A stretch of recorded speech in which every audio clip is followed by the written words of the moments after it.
This is Sridhar Kadari, senior journalist, managing editor, V Media news. భారతదేశ అభివృద్ధిలో ఈ కోఆపరేటివ్ బ్యాంక్స్ ఎట్లా విజయాలు సాధిస్తున్నాయి అనేది తెలంగాణ రాష్ట్ర కోఆపరేటివ్ అర్బన్ బ్యాంక్స్ ఫెడరేషన్ అధ్యక్షులు నరసింహారెడ్డి గారు వివరాలు తెలుసుకుందాం.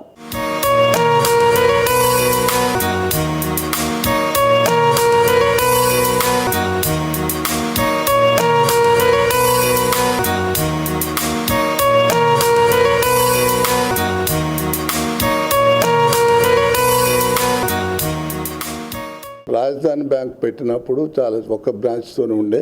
ఫస్ట్ రామరెడ్డి చైర్మన్ ఉండే, తర్వాత నేను చైర్మన్ అయిన తర్వాత 10 బ్రాంచులు చేసినాం. మంచి అభివృద్ధి చేసినాం. అందరికి కూడా చిన్న వాళ్ళకు పెద్ద వాళ్ళకు లోన్స్ అనుకోండి, ఎవరికి వాళ్ళు పెట్టుకుంటే వాళ్ళ స్తోమతను బట్టి ఇచ్చుకుంటూ వాళ్ళ అవసరాలు తీరుస్తున్నాము. చాలా మంచిగా నడిపిస్తాం. రాజధాని బ్యాంక్ ఇంకా బ్రాంచ్లు ఓపెన్ చేయాలి, దగ్గర 1000 కోట్ల వరకు టర్న్ ఓవర్ చేయాలనే ఉద్దేశంతో పెట్టుకొని నడిపిస్తాం. చాలా బ్రహ్మాండంగా ఉంది. అందరూ కూడా సంతోషంగా ఉన్నారు.